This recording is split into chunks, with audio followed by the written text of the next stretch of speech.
Start करते हैं। अगर अपन अपना ये वाला क्वेश्चन, तो मैंने आपको सारी इन्फॉर्मेशन लिखवा ली थी, कब परचेज हुआ, कब सेल हुआ। खास बात इस क्वेश्चन के अंदर यही थी कि हम आगे जाके जब सेल कर रहे हैं तो जो मशीन हमने 1 अप्रैल 2009 में परचेज किया था उसका एक पार्ट हम सेल करने जा रहे हैं। समझ रहे हो, ये खास बात थी इसमें। तो मैंने आपको बताया था शुरुआत में ही, अगर आप 1/4/2009 को जो आपने मशीन खरीदी थी उसका अगर एक पार्ट बेच रहे हो, यानी उसका एक पार्ट मतलब 10,000 रुपए की मशीन, टोटल 50,000 की खरीदी थी, उसमें से 10,000 की मशीन आप बेच रहे हो, तो उसमें से अपन अगर एक पार्ट मशीन का बेच रहे हैं तो उसको पहले से ही अपन को अलग करके चलना पड़ेगा। तो यहां पर मैंने लगाया था date particular amount, again date particular and amount. ठीक है, अब आप ये देखें, यहां पर आ रहा है हमारा, देखो हमने अपन को तो गिवन दैट इंफॉर्मेशन देखनी है, तो हम यहां पर 1/4/2009 को, यानी 1/4/2009 को आप टू बैंक करके परचेज कर रहे हो। फर्स्ट मशीन मानोगे आप कितने की, 10,000 की। इसी तारीख को टू बैंक करके अब आप अपनी सेकंड मशीन मानोगे कितने कितने की, 40,000 की। टोटल 50 की थी ना, तो 50 को बाइफरकेट कर दिया अपन ने, क्योंकि 10 की अलग मान ली, क्योंकि वो 10 वाली मशीन हम बाद में जाके बेच रहे हैं। ठीक है, फिर इसके बाद तो अब अपन को देखो क्या काम करना है इसमें। अपन इस ईयर का 2009 है ना ये, तो 2009 का एंडिंग कब आएगा, 31 मार्च 2010 बाय डेप्रिसिएशन के नाम से। तो अपन को देखना ये है कि इस तारीख से लेकर 2010 तक में कोई और मशीन खरीदी थी क्या अपन ने। आप बोलोगे सर देखो 1 अक्टूबर 2010 को खरीदी है, तो 1 अक्टूबर 2010 बच्चों 31 मार्च 2010 के बाद ही तो आएगा। ठीक है, इन दोनों तारीख के बीच में तो आएगा नहीं। तो अब आप क्या काम करोगे, यहां पर डेप्रिसिएशन कैलकुलेट करेंगे, और वो भी WDV मेथड से। WDV है डिमिनिशिंग बैलेंस मेथड मतलब। तो आपको 10,000 के ऊपर कैलकुलेट करना पड़ेगा पूरे साल भर का, क्योंकि यहां पर देखो अप्रैल है और अप्रैल से लेकर मार्च पूरे साल भर हो गए। तो पूरे साल भर का कैलकुलेट करोगे, कितना परसेंट है, 10% है, तो इंटू 10/100, तो ये हो जाएगा आपका 1,000। ऐसे सेकंड वाली पे कैलकुलेट करेंगे अपन 40,000 के ऊपर 10%, तो ये हो जाएगा 4,000। तो टोटल मिला के 5,000 आ गया। साथ साथ करते जाना मेरे। अब आपको क्या काम करना है, यहां पर बाई बैलेंस CD करके बैलेंसिंग फिगर बंद करना है। फर्स्ट 10,000 में से अब माइनस कर दीजिए 1,000, तो कितना आ गया, 9,000। ऐसे ही आप 40,000 में से 4,000 माइनस कर दो तो कितना आ गया, 36,000, है ना। तो बस, तो टोटल लगा के देख लो, ये हो गया 45,000। ओके,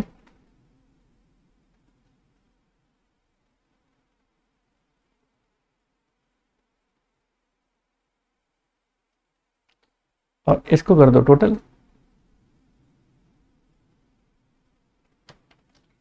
अब ये हो गए देखो 50,000,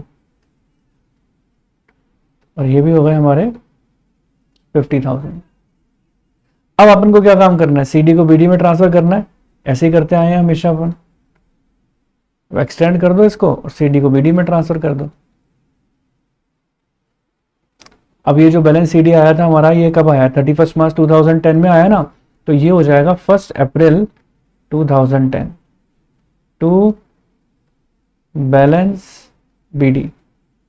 फर्स्ट पे 9,000 एंड सेकंड की 36,000, टोटल मिला के 45,000। ओके, यहां तक क्लियर है सभी को, कोई दिक्कत नहीं है। अब बताओ, ये जब बंद होगा 1 अप्रैल 2010 है ना, तो अब ये बंद होगा तो 31 मार्च 2011 में जाके बंद होगा। तो 31 मार्च 2011 से पहले 1 अक्टूबर 2010 आ जाता है। तो अब आपको क्या काम करना है, यहां 1 अक्टूबर 2010 में टू बैंक करके इसको परचेज करना है। कितने रुपए, थर्ड मशीन नाम दे दो इसको, कितने की परचेज की थी अपन ने, आप ऊपर से देख सकते हो 30,000 की परचेज की थी, तो 30,000 आ जाएगा। ठीक है, 30,000 आ गया। और यहां पर अब आप क्या लिखोगे, यहां पर हम लिखेंगे 31st, और हम बेचा कब है वो भी देख लो। ठीक है, वो भी देख लेते हैं बेचा कब है अपन ने। ठीक है,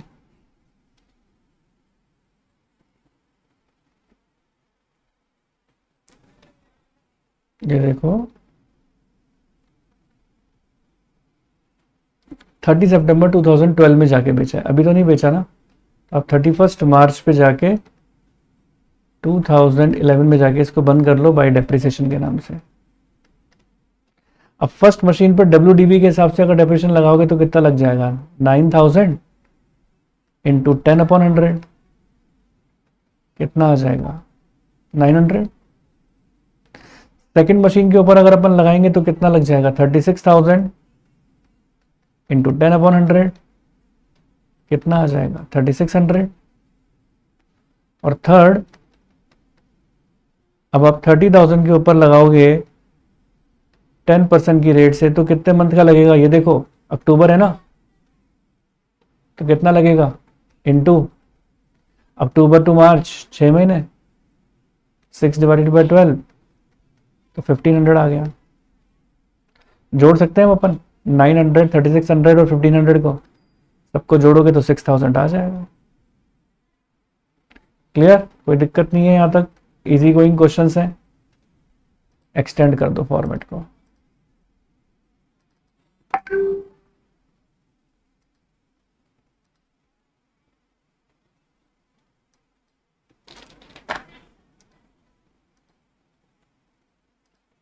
ठीक है, एक्सटेंड करते जाओ फॉर्मेट को। अब आपको बैलेंस सीडी निकालना है, बाई बैलेंस सीडी 31 मार्च 2011। अब आप देखो कैसे निकालोगे, 9,000 में से 900 जाएंगे तो यहां पर आ जाएगा, 9,000 में से 900 गए तो 8100। दूसरा 36,000 में से 3600 गए, 36,000 की मशीन थी उसमें से 3600 गए तो 32,400। और ऐसे 30,000 में से 1500 गए तो कितने आते हैं, 30,000 में से 1500 गए तो आते हैं 28,500।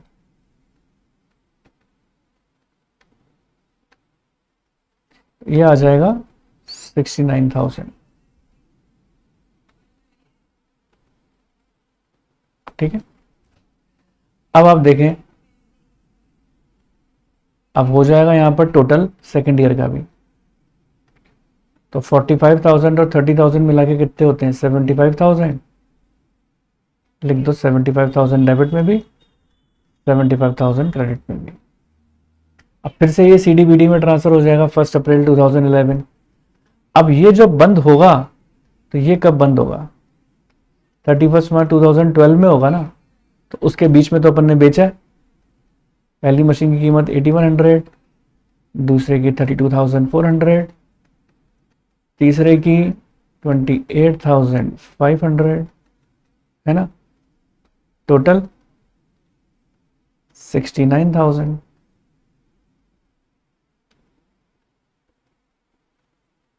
है ना,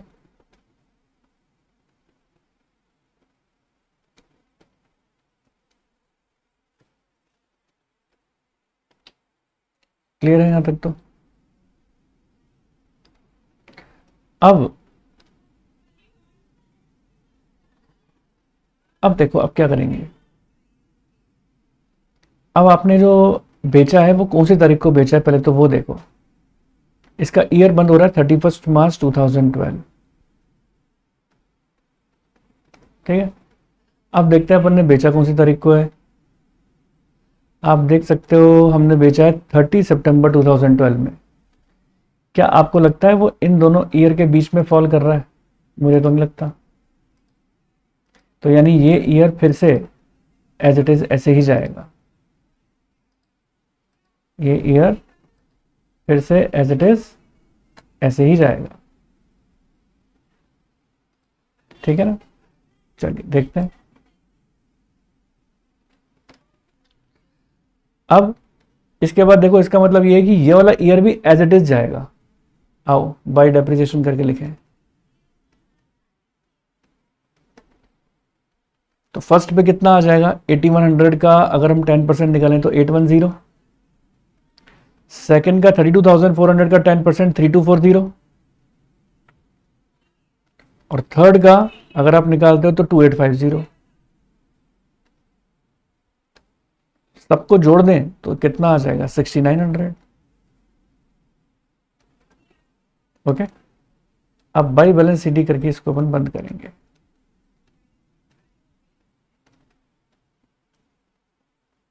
फर्स्ट, सेकंड, थर्ड एक्सटेंड कर दो।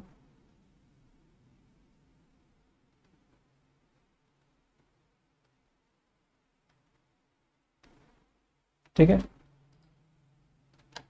इसके बाद अब आप देखो इसको क्या काम करोगे। 8100 में से 810 जाएंगे तो कितने आते हैं, 7290। ऐसे ही 32,400 में से 3240 जाएंगे तो कितने आते हैं, 29160।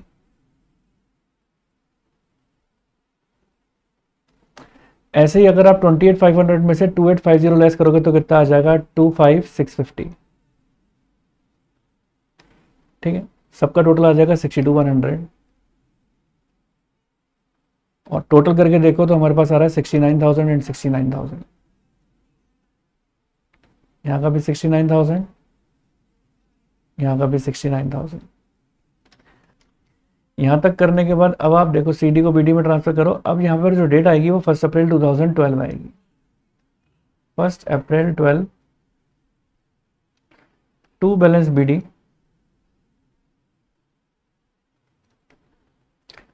First 7290, second 29160 and third 25,650। और टोटल मिला के कितना हो जाएगा, 62,100। 62,100। ठीक है, अब यहां पर आप जानते हो अब 30 सितंबर को जब आप बेच रहे थे 2012 को, तो वो आ जाएगा। अब यहां पर कितने की बेच रहे थे आप, 3600 की। तो 3600 की जो बेची है वो आएगी अब यहां पर बाय बैंक। कौन सी वाली बेची है, ये वाली 3600 की। अब आप बताओ, ये 1 अप्रैल को बैलेंस था, अपन बेच कब रहे हैं, 30 सितंबर पे, तो 6 मंथ का डेप्रिसिएशन आएगा ना 30 सितंबर पे फर्स्ट वाली मशीन पे। बाय डेप्रिसिएशन 7290 इंटू 10% और कितने मंथ का, 6 मंथ का, तो यह आ जाएगा 365। अब आपको निकालना है प्रॉफिट लॉस कितना आया। तो प्रॉफिट और लॉस निकालने के लिए अब आप फिर से बाय डेप्रिसिएशन लिखोगे। 7290, इसके बाद आपको क्या काम करना है, 7290 में से कितना डेप्रिसिएशन लेस करूं, 365 का, है ना। तो देखना यह है कि 7290 में से 365 लेस करो तो कितना आता है। तो करके देखो, 7290 में से 365 लेस करो। सभी बच्चे करके दिखाएंगे मुझे लेस, बताओ कितना आ रहा है। तो लेस करने पर 6925 आ रहे हैं। और अपन बेच कितने में रहे हैं, 3600 में, कम में बेच रहे हैं क्योंकि 6925 की कम से कम बिकनी चाहिए। और बेच कितने में रहे हैं अपन, 3600 में। तो हमको लॉस हो गया। तो 6925 में से 3600 माइनस करो तो 3325 आएगा। कितना आएगा, 3325। ये लॉस हो गया आपको, है ना। तो डेप्रिसिएशन तो अपन 365 यहां लिख देंगे। और ये जो पीएनएल की कैलकुलेशन है ना, इसको नीचे शिफ्ट कर देते हैं, 1 मिनट।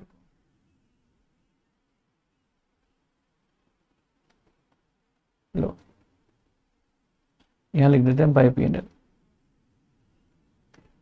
ये बाय पीएनएल करके आ जाएगा लॉस 35 March 2012 में। अब जो मशीनें बची हुई हैं उनके ऊपर डिप्रिसिएशन आना चाहिए।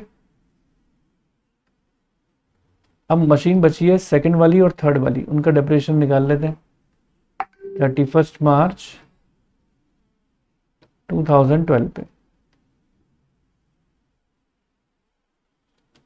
2012 पे बाय डिप्रिसिएशन, तो सेकंड पे आ जाएगा कितना, 29160 का 10%, 2916, और उसी तरह 25650 का 10%, 2565, 2565, और जोड़ेंगे तो कितना आ जाएगा, 5481।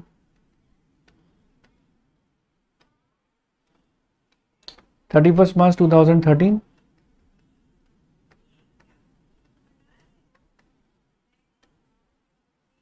By balance CD. अब सेकंड का और थर्ड का बैलेंसिंग फिगर निकाल लो, कितना आया, 23244 आएगा। कैसे, सेकंड मशीन की जो वैल्यू थी ना 29160, उसमें से 2916 को माइनस करोगे तो तुम्हारे पास आ जाएगा 23244। इसके बाद 25650 की थी, उसमें से 2565 माइनस करोगे हमारे पास आ जाएगा 23085।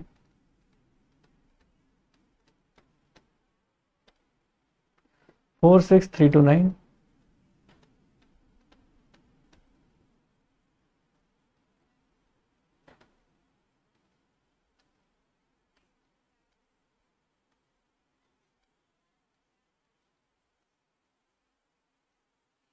तो टोटल कितना हो गया, 62,100 एंड 62,100। चलो अब बढ़ते हैं अपन आगे की ओर, लिखना चालू करो। Example, a company purchase a machine for ₹50,000। आओ आगे देखते हैं। एग्जाम्पल लिखना चालू करो। प्रेजेंटेशन में दिख रहा है। नहीं दिख रही, मैं भी कर देता हूँ।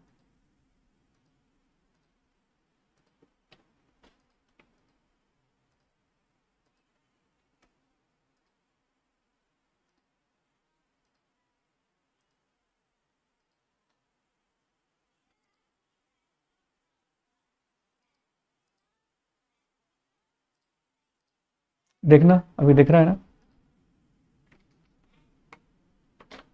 लिखना चालू करो। Example, a company purchase a machine for ₹50,000।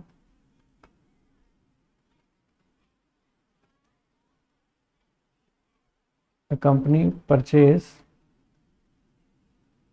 A machine for ₹50,000 on 1st October 2007.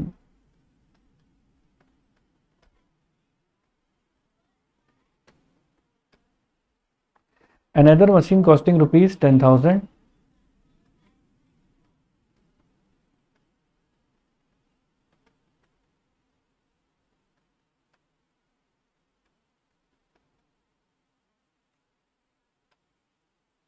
was purchased on 1st October 2008.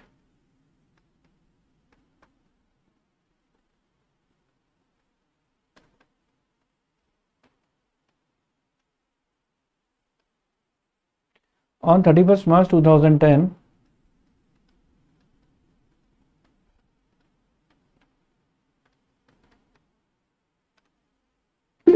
the machinery on 31st March 2010 the machinery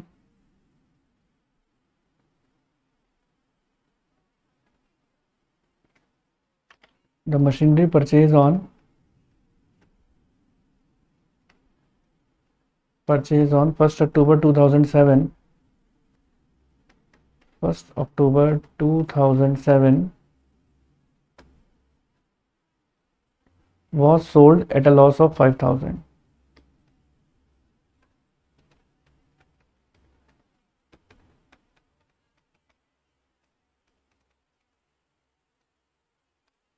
ठीक है, आगे लिखो, ऑन 31 मार्च 2010, ये तो आ ही गया। आगे लिखें, another machine costing ₹10,000 was purchase on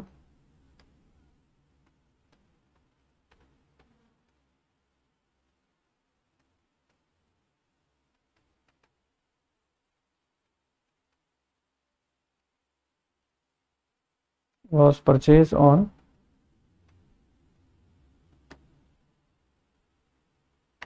1st December 2008.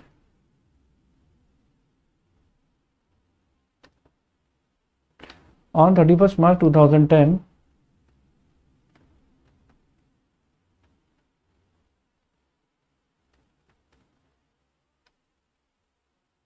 the machinery purchased in 2007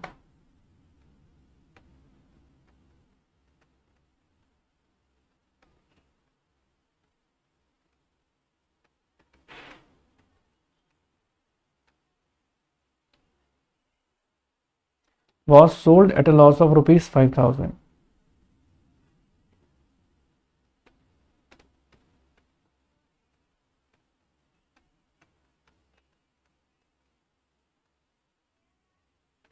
The company charges depreciation at the rate of 15%. The company charges depreciation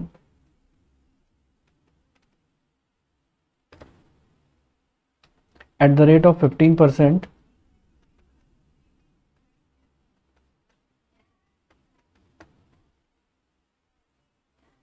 per annum on diminishing balance method. On diminishing balance method, accounts are closed on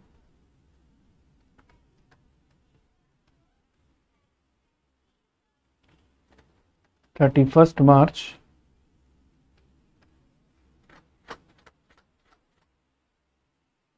every year.